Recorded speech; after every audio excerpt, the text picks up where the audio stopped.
Hello, everyone. Uh, Today we have Karl Scotland with us, and I'm privileged to introduce him in this conference. He is in industry past 2 decades.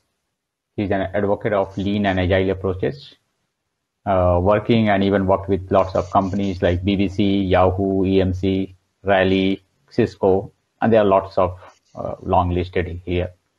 He's a pioneer of using Kanban systems, strategy deployment for product development.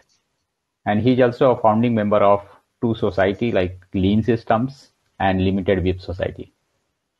He's quite active in this field and going for lots of conferences, communities. He's quite active.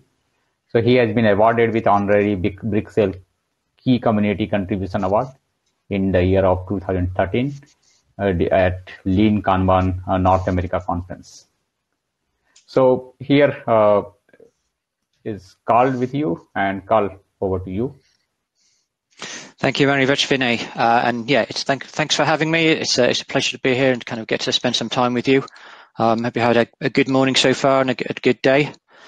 Yeah, I just kind of just a few more words to introduce myself. So I'm currently working for Tech Systems Global Services, and I lead their Agile practice. I'm based in the UK, so I look after the European team here. And I've been involved in Agile since 1999. So as a developer, I was lucky enough to kind of have the chance to start experimenting with extreme programming. And my kind of career has progressed from there, worked with lots of teams, lots of organizations around Agile Transformations. And what I'd like to share with you today is just some of my latest thinking, kind of the way I currently think about Agile Transformations and some of the ideas and things that I recommend to customers and clients when we're working with them. So I'd like to start with a little story or a little example. So does anybody recognize what this picture might be about? Maybe this is a bit of a test for kind of British culture. Does anybody recognize what this picture might be from or might be of? If you recognize it, put something in the chat. Let's see who knows their British culture.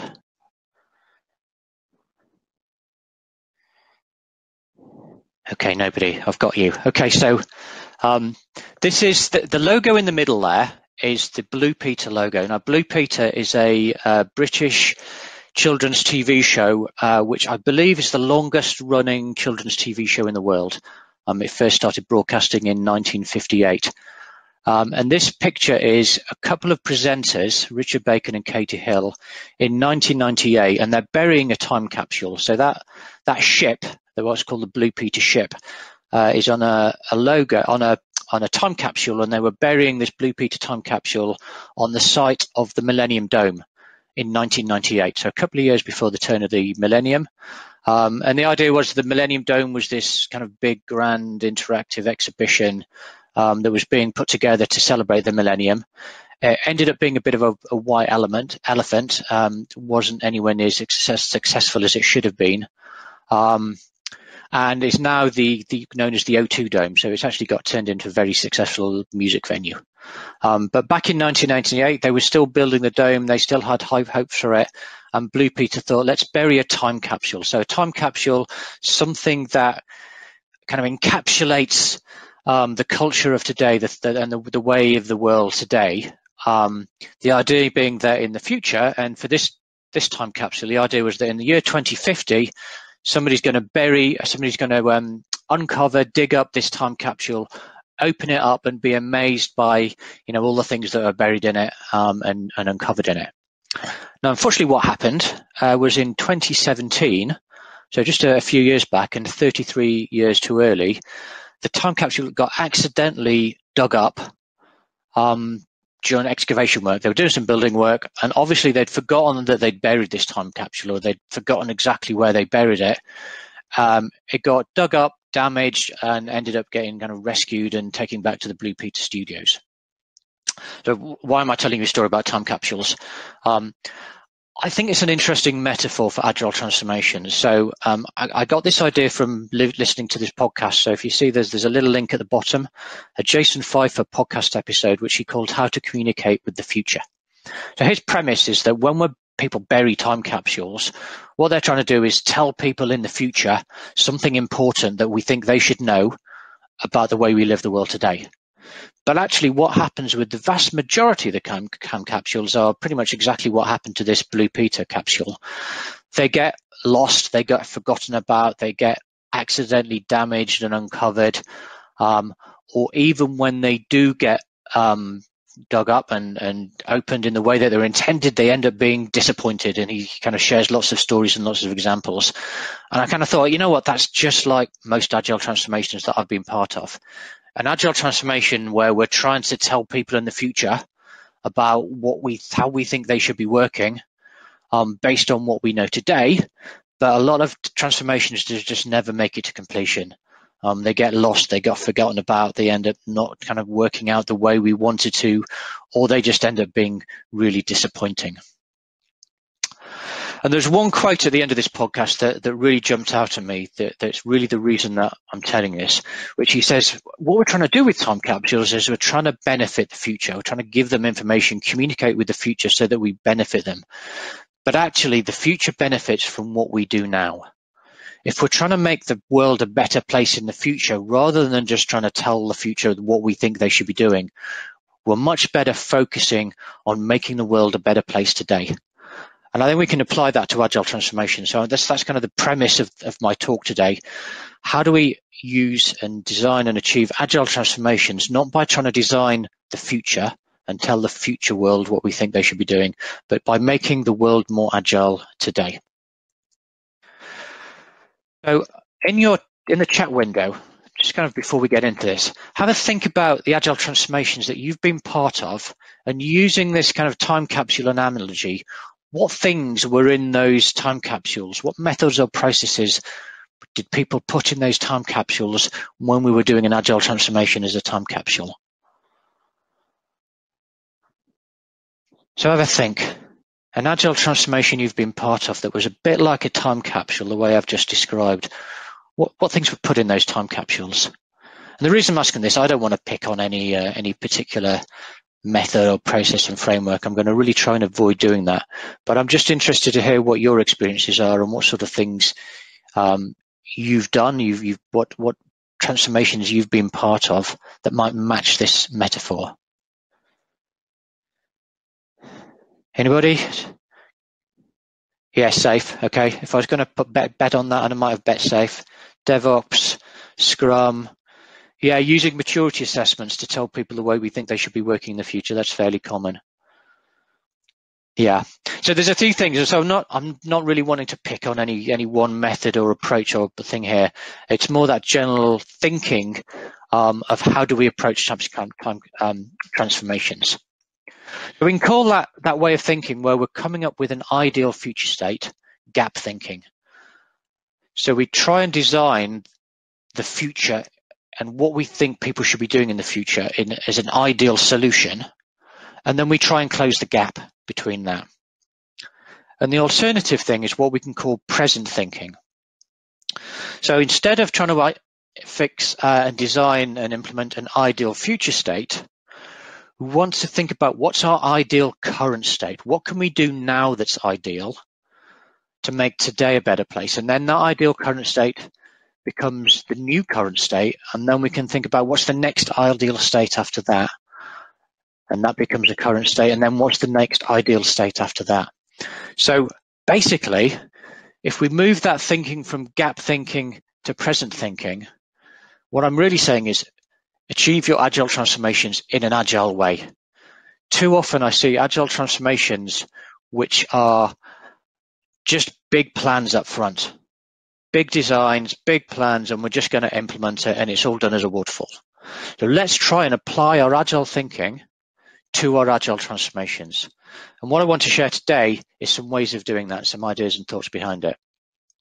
I'm going to run through quite a lot of content here at a fairly high level.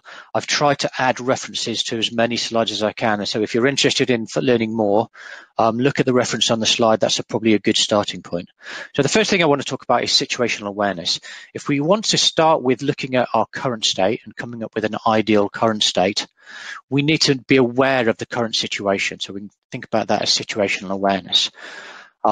Typically, we might do that with a written document. So again, does anybody recognize this kind of annotation here? And can anybody maybe tell me what goes in the question mark? Anybody? Let's see, this is a bit of a test. So yeah, it's chess. Does anybody then know what the next chess move is? Can anybody tell me what specific notation I need to put?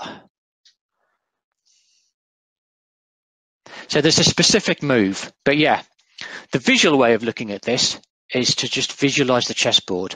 So some of you recognize that written form as chess. Some of you might not have even recognized it's chess, but probably when you look at this visual form, it's a lot more recognizable. It's a lot easier for us to have a conversation around now what the next move would be. And that the next move is going to be the white move. And we can probably start understanding, if we know a bit about chess, we kind of start looking at where the different pieces are. We can see that the queen's quite advanced. Actually, the next move is this one then. So the queen takes the pawn on f7, and yeah, it's checkmate. Now that visual form is a lot easier for us to understand than the written form, unless you're a kind of a real expert. But even an expert, you have to have real expertise to be able to visualize each individual move and know what the next move would be without that chessboard in front of us. So the chessboard is a bit like a map, where the pieces are on the map means different things. So the key thing here is space on the map means something. So space and movement means something. So how can we apply that idea to creating situational awareness? So this is where we can look at Wardley mapping. This is basically the premise behind Wardley mapping, invented, kind of popularized by Simon Wardley. So kind of quick explanation of what's in here. You've got a number of different components. And the example here is a business that's selling tea. So at the top, you have the member of the public that wants a cup of tea. To make a cup of tea, we need a cup, a tea, and some hot water. To get hot water, we need a kettle and some water, and then the kettle needs power. So we move down what's called the value chain on the vertical axis. Top of the chain is most visible to the customer, where the customer is the member of the public. And then as we move down that chain of needs, where each component needs the one below it, those components become less visible to the customer. The customer doesn't really care about the power. The customer just wants a cup of tea. And then the horizontal axis, we have evolution. From on the left-hand side, things that are still in genesis, they're still being invented, still being formed, through to custom build, where we now know what we're building, but we're rebuilding the same thing every time, through to things which are products, which now we figured out, build it. We don't need to rebuild it every time. We can build it once and sell it. Versus through to things that commodity, which is they're just available every day. There's no kind of real special value or speciality in it. Having this visualization of a business means we now have conversations similar to the one we have chess, where we can say, actually, why are we custom building kettles for our tea shop? Probably what we want to do is move that custom build and just buy. Kettles should be a commodity. So that's a kind of strategic move. If we're a tea shop, maybe we want to innovate on the types of tea we're having. So we should, instead of just using commodity tea from the local supermarket, let's pick our own tea, make our own tea, dry our own tea, create our own tea flavors, etc. So we can now have a different conversation. Or maybe we say, you know what, actually, our kettles are pretty cool. Maybe we should start selling kettles. So we want to move the kettle upwards in the value chain so it's more visible to the customer. So we can have these strategic conversations around the business. So if we apply that to Agile Transformations, then you get what's called a maturity map. So this is a kind of fairly evolving, growing piece of work. But the idea is our customer, instead of wanting something physical like a cup of tea, what they want is for our organizations, they want responsiveness. They want us to be able to deliver things quickly. They want the things that we deliver to be valuable. They want the things that we deliver to have high quality. And then to be responsive, we need a continuous delivery chain. To have value, we need good project management. We need a backlog. To have a backlog, we need user stories. So we can start applying practices onto this map instead of components, and start showing how each practice needs other practices. and then the evolution of those practices in terms of which ones are novel, which ones are new to us, which ones are emerging. We've kind of got a handle on them, but we're still kind of learning which ones we're good at, which ones we're great at, and now have a conversation around, you know what, probably we should start looking at moving our continuous delivery further towards the right in the evolutionary. Let's start moving from novel to emerging. Product management, we want to get better at that, but maybe actually product management should be more visible to our customer as well, or we should be moving it up so it's closer to the customer. So we're using this mapping idea to understand the current situation and start having conversations, much better, more powerful conversations around what should we focus on, what strategic objective should we have for our transformation. So it starts getting everybody focused. And a key thing here is, the map's not perfect. Every map is wrong.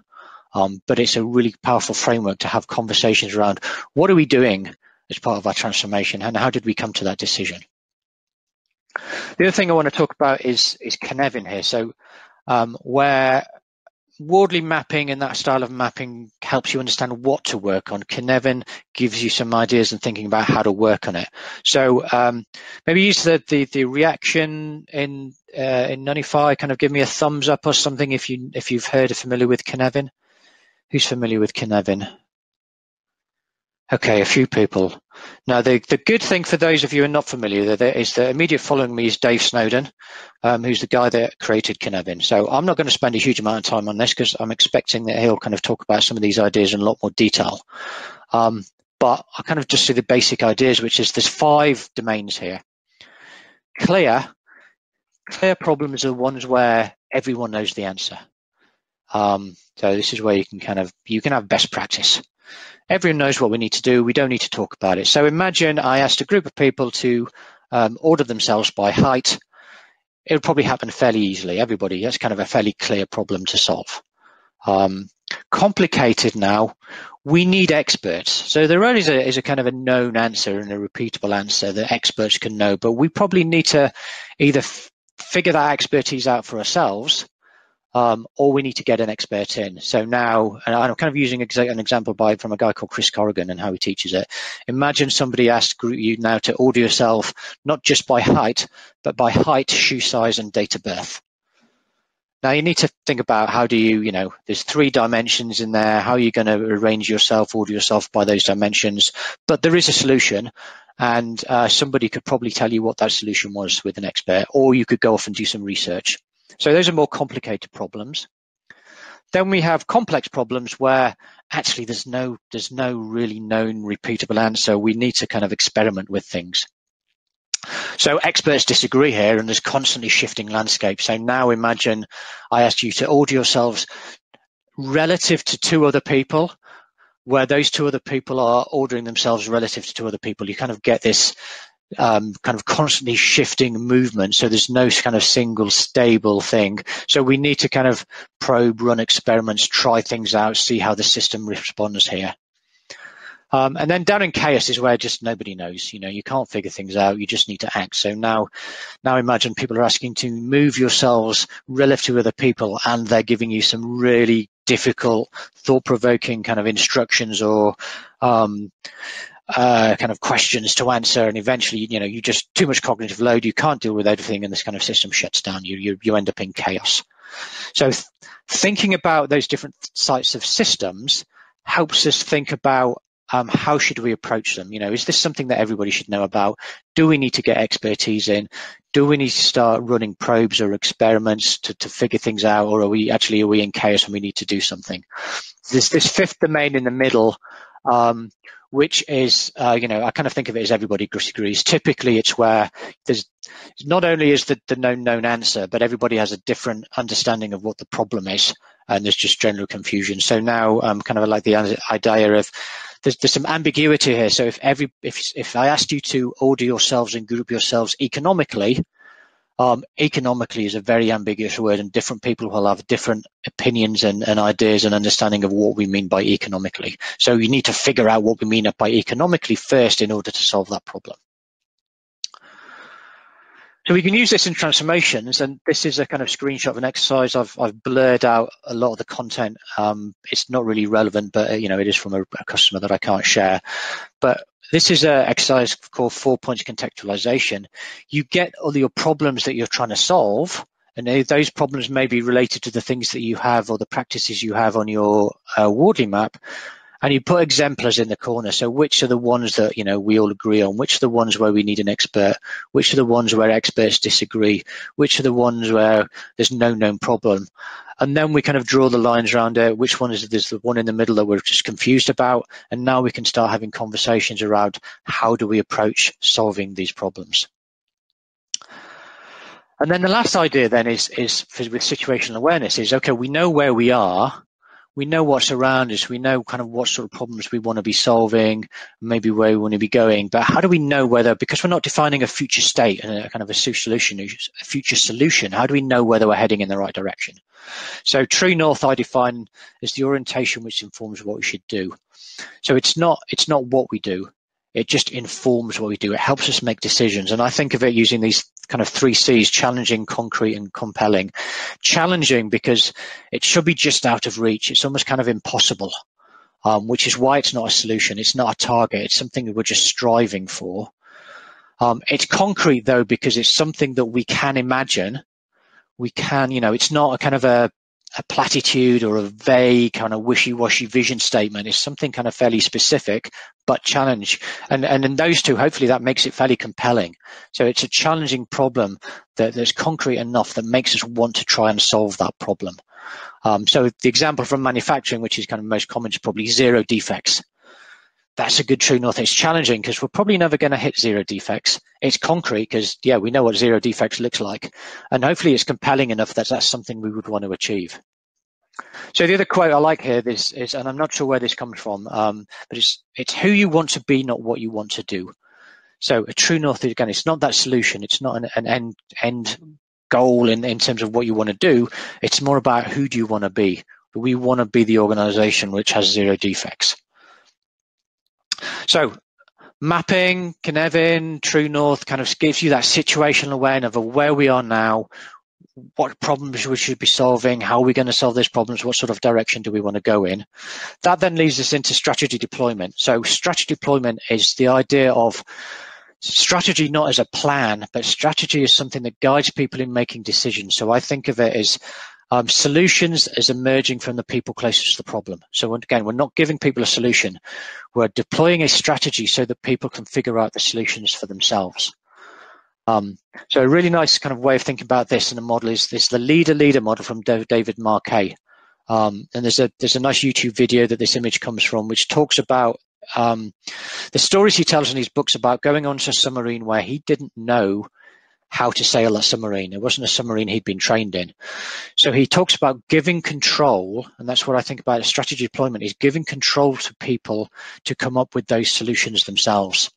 And for that, they need clarity of intent. So things like Wardley mapping help you come up with clarity intent. And they also need the competence, the ability to do the jobs. But really, it's if you give people clarity of intent and you make sure you develop people so they have the skills, you can then give them control to come up with their own solutions.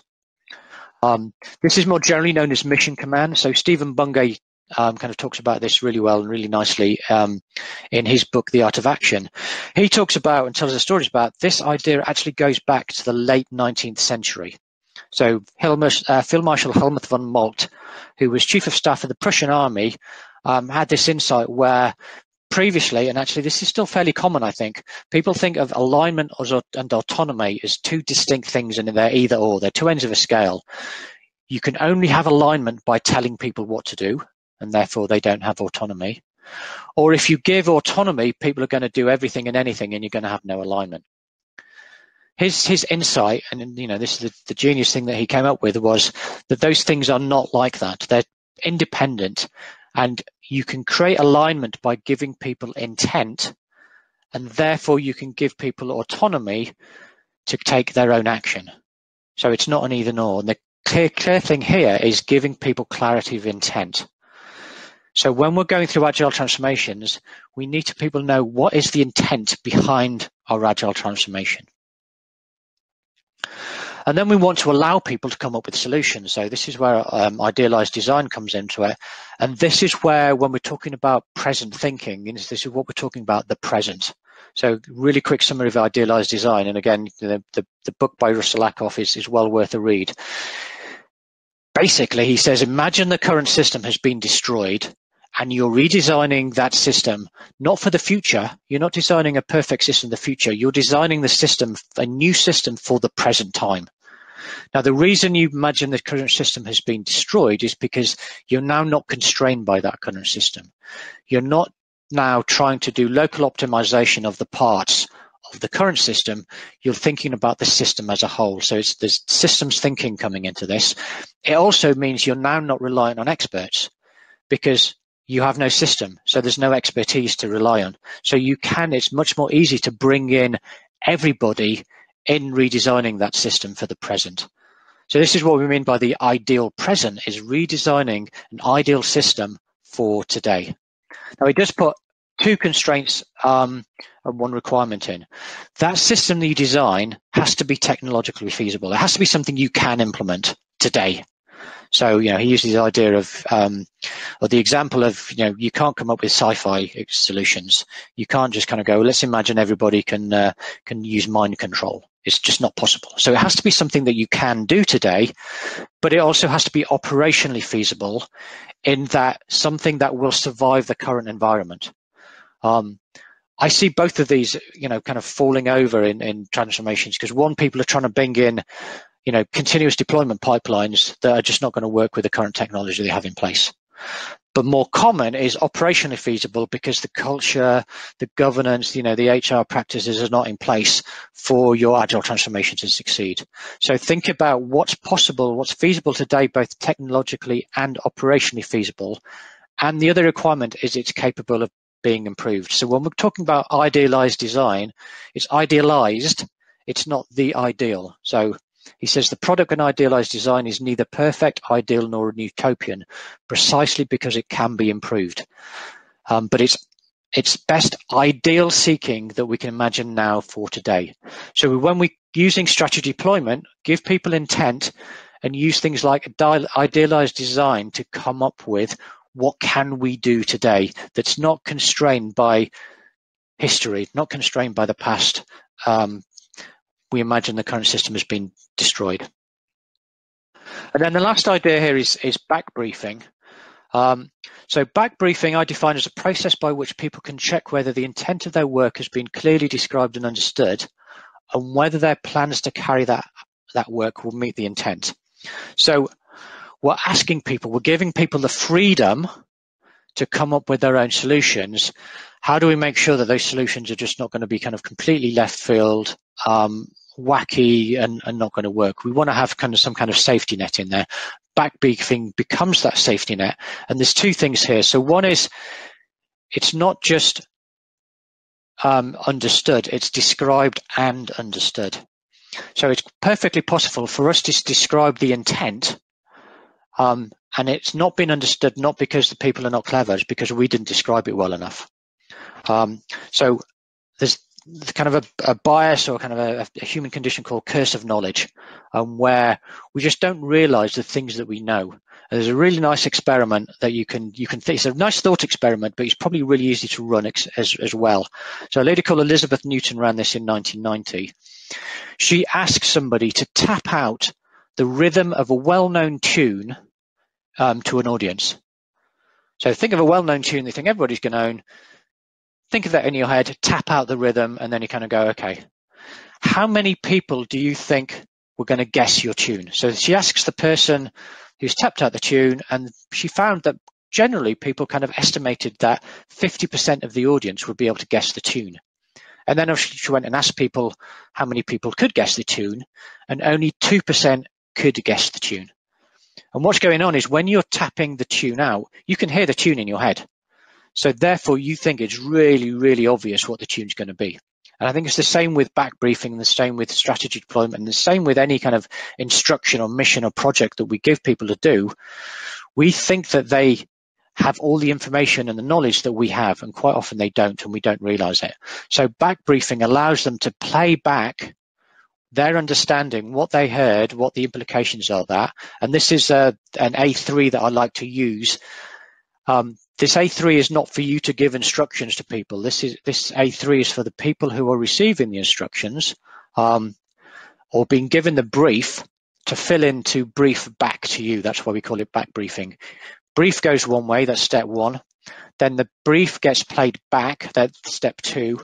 And then step 3 becomes, okay, where are the gaps? Where are the misunderstandings? What holes do we need to fill? So how do we fix that? So making sure people understand the contents, the intent of what you're asking them to do, what the higher intent is. How is what you're asking them to do going to help the business? Do they know the people? Do they have the right people, the right skills? What can they do and what can't they do? So we're not necessarily giving people complete freedom. They will have some constraints. And then what's their plan? What are their initial hypotheses around what are the things they're going to try? Get people to play that back to you. If you're the person that's in charge of a transformation, just ask people, do they understand your intent?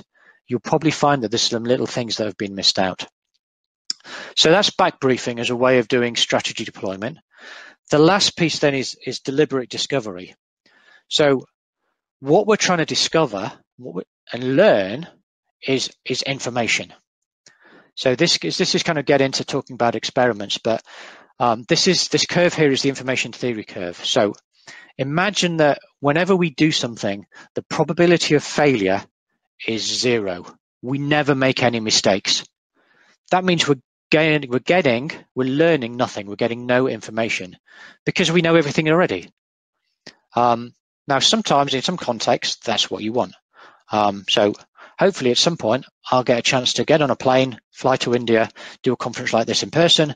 I'm hoping when I get on that plane, the probability of failure is 0%. But when we're going through Agile Transformations, we want to generate lots of information. That means we don't want the probability of failure to be 0%. Equally, we don't want the probability of failure to be 100%, because that means we're always failing and we're not learning from any of that failure. So the sweet spot in the middle here is failing 50% of the time, and that's what generates the most information. That's quite hard for a lot of organizations, but thinking in terms of what experiments are we running and how do we make those experiments small and safe to fail? So we need to recognize that failure is actually, failure. I talk about failure as failure is not an option.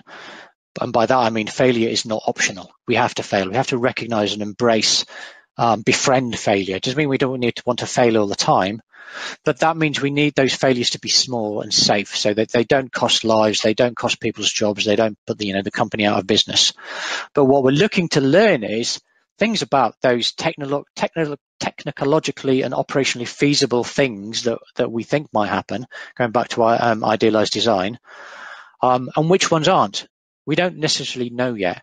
And sometimes that also means we're going to deliberately set out to fail, because if we think we're going to fail and we actually succeed, that's information. So again, this is another A3 here, single piece of paper again, making sure people understand the context. What's the hypothesis? What is it we believe we're testing, and what's the rationale? Why, we don't want to just test random things. So why do we believe this might be a good thing to test?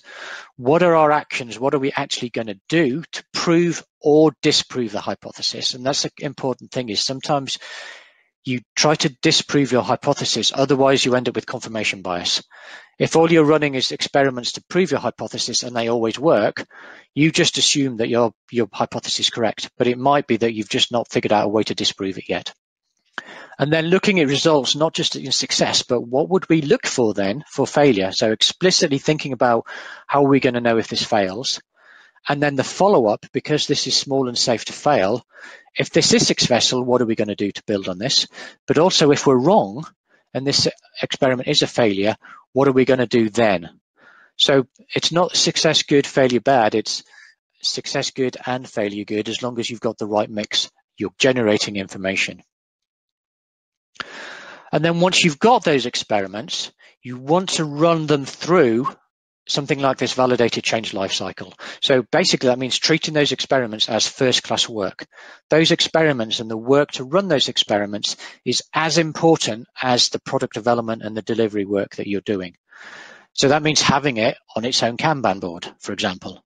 quite often people will go in and they'll run experiments, but there's no visibility, there's no transparency, there's no kind of limiting of WIP, and there's no urgency for it. It's just, secondary work if you've got time. So thinking about, what experiments we're going to do, which ones are most urgent. Do we need to negotiate change? Do we need to go talk to people before we start running these experiments to make sure that everybody's happy with them? And then validate adoption. Does the experiment work in the way that we think it's going to work? Can we actually implement it? So that's the process of implementing it.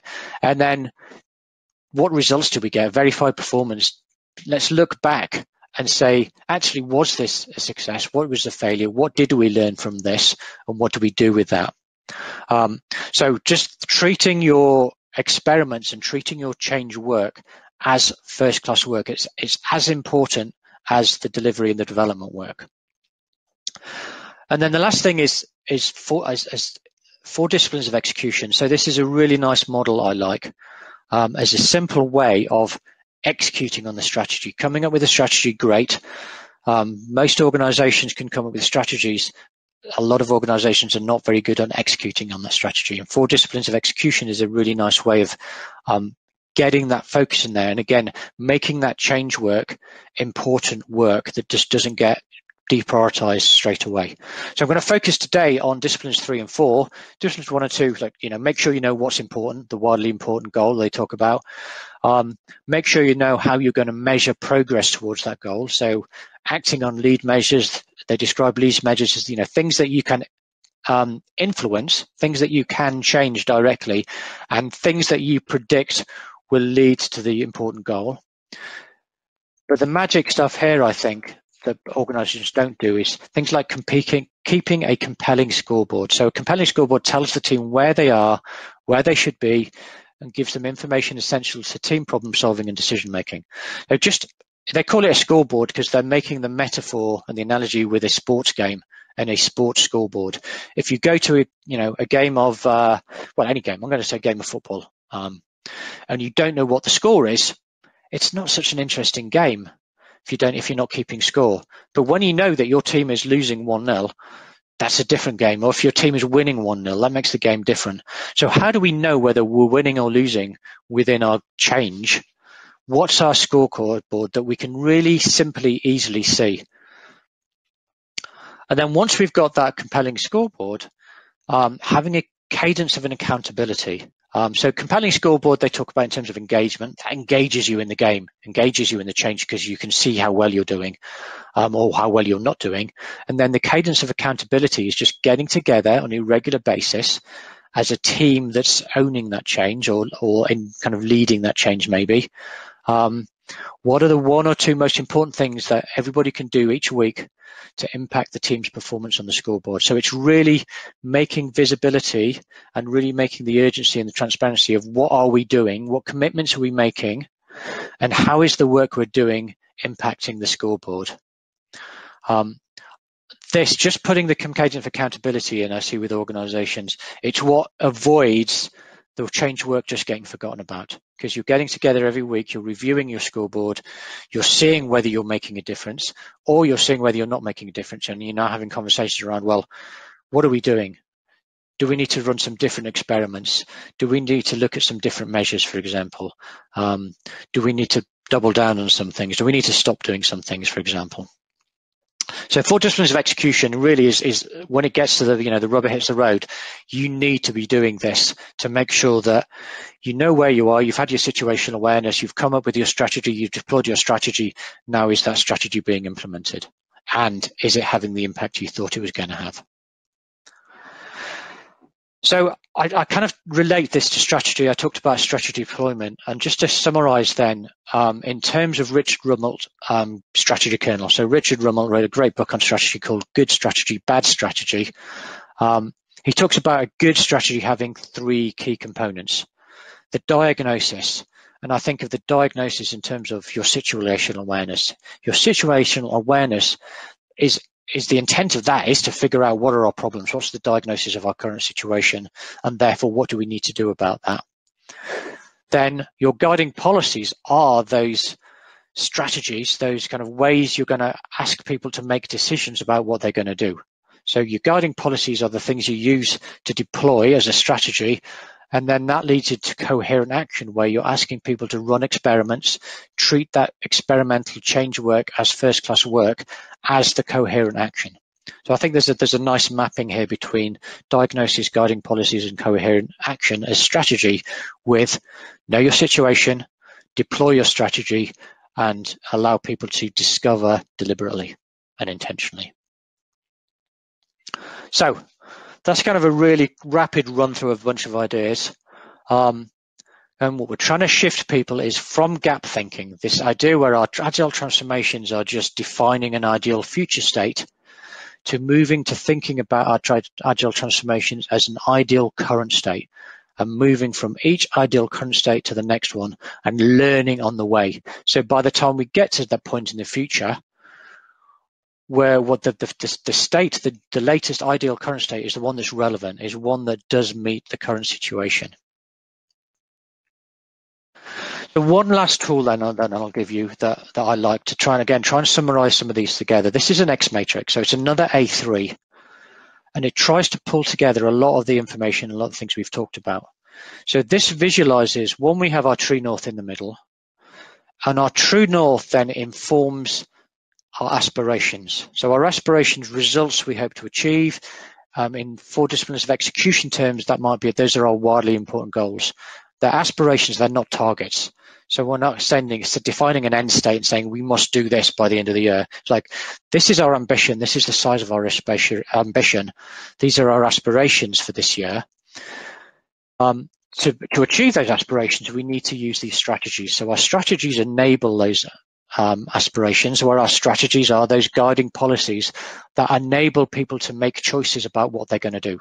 Strategies don't tell people what to do, they enable people to choose and make decisions, and therefore their strategies get implemented by our tactics. So the coherent action that we take is the tactical work that we're doing, and we want to allow people, the people closest to the problem, to decide what those tactics are, and then hopefully those tactics will generate evidence.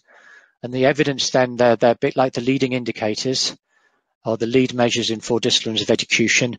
They're outcomes that will indicate that we're making progress towards us achieving our aspirations. And then hopefully if we achieve our aspirations, we move towards our true north again. So I call this model TASTE. So true north, aspirations, strategies, tactics, and evidence.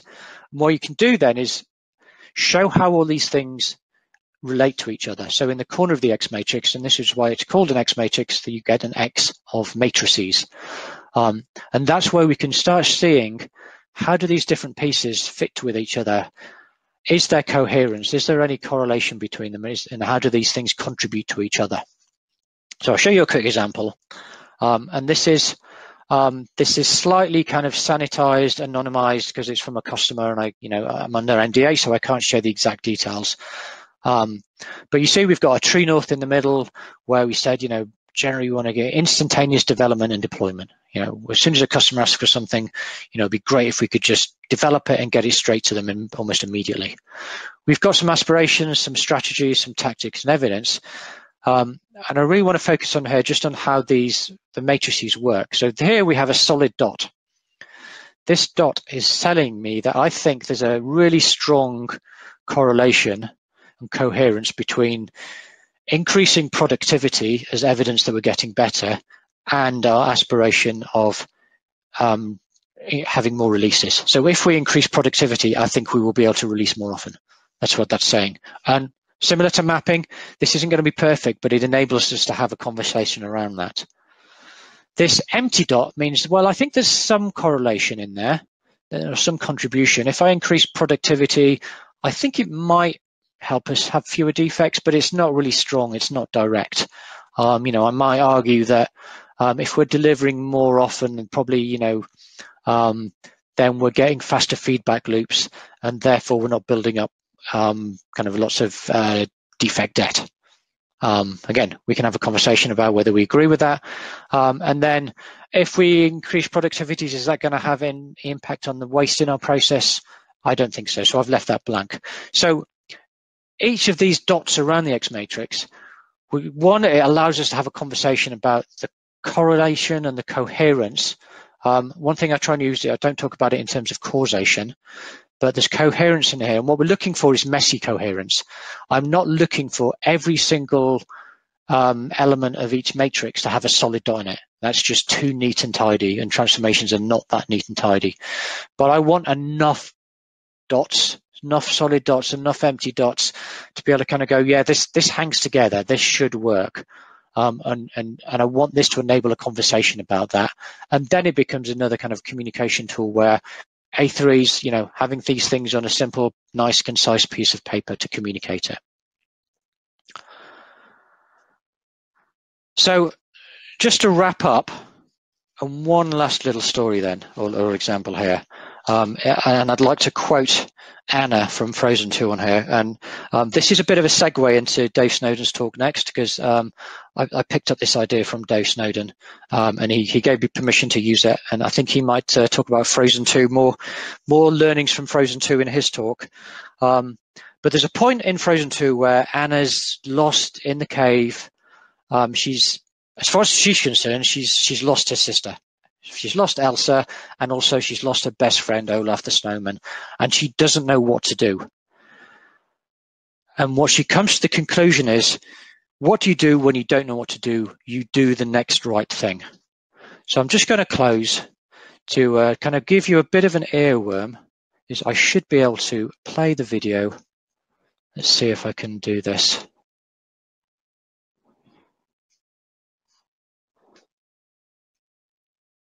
So hopefully this will come through for you.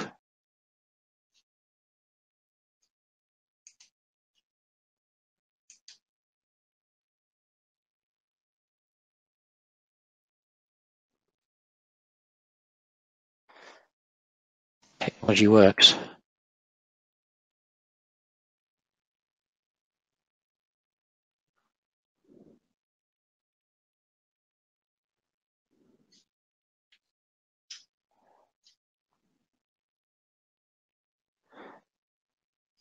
So I'm just getting a circle. Is that playing for people?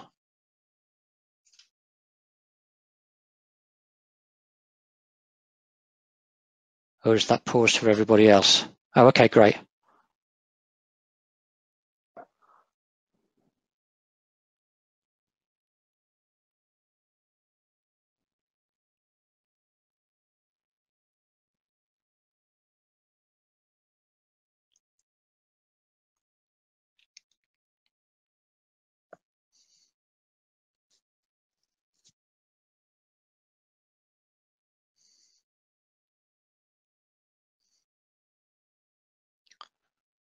Somebody probably have to tell me when it's finished because I can't see it.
That's still going?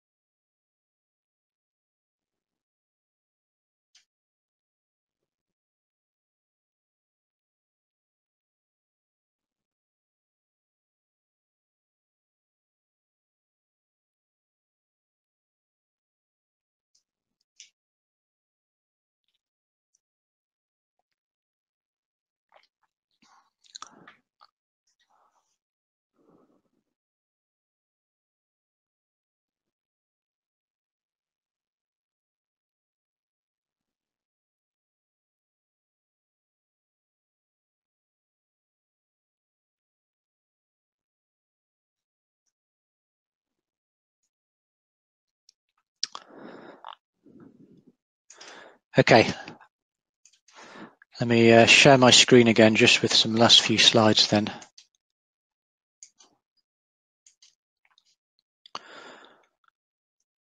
Great, so hopefully you can see the slides. I've put the link to the video on the slide as well. So if you want to go back and find it and watch it again. But yeah, I saw a question in the chat, which maybe I'll just kind of answer that now because it's kind of relevant, I think. So somebody asked, how can the system be prepared for future by the methodology? And I think Anna gives you the answer to this one. You know, you make the system better for the future by making it better today. If you're constantly striving to improve the world and your systems, your organizations today, they will be better in the future. And they'll be much better in the future than if you try and figure out and try and predict what the future is going to be like, because it's almost certainly going to be different to what you think it's going to be like. So the idea of do the next right thing, I think is, you know, it's a really powerful one. It's quite memorable, obviously, because it's from Frozen 2. It's always a good excuse to go and watch Frozen 2. And, you know, maybe just think back about everything you've covered, you've seen and heard, and you know, today's conference, yesterday's conference, and tomorrow's conference, and think about how can I use that to do the next right thing, not how can I use that as part of some kind of future, ideally future state. I'll make these slides available. These are the books that I've referenced. There's links in the slides to them. The only one I think I didn't mention explicitly is Getting the Right Things Done. But that's another great book on strategy deployment that just introduces some more A3 ideas as well. So I think kind of maybe got a few minutes left for any questions if there are any. I think there was another one in the chat. So how important is the maturity of the group going through the organization? That is, so one, I think that ties back to the things David Marquet talks about in his leader model. Yeah, you need people to be competent. So sometimes making the world a better place today, you know, the next right thing is just to work with the teams and get the teams to be better. Once you've got the teams to be better, then maybe you can move towards the organizations better. So I think going back to the idea of what's the next right thing, if the next like thing is just improving some maturity, and I'd recommend using maturity mapping there to figure out what that is, because that's going to be contextual rather than some sort of other maturity assessment. Okay, I'll make the slides available. I presume they'll get sent to you through the organisers. I'll post a link to them on Twitter as well. So at KJ Scotland on Twitter with the hashtag TAC 2021, and you'll be able to find them there as well. Otherwise, thank you very much. Hope you enjoyed that. I hope that was useful. Yeah. Hi, Karl. So thanks for your wonderful session, and I hope everybody has get enlightened with your that entire topic that you have covered. And thanks for joining us in this conference, TAC 2021. Hope to see you more often in here. So thanks a lot. I hope so too. Thank you very much. Okay, thank you.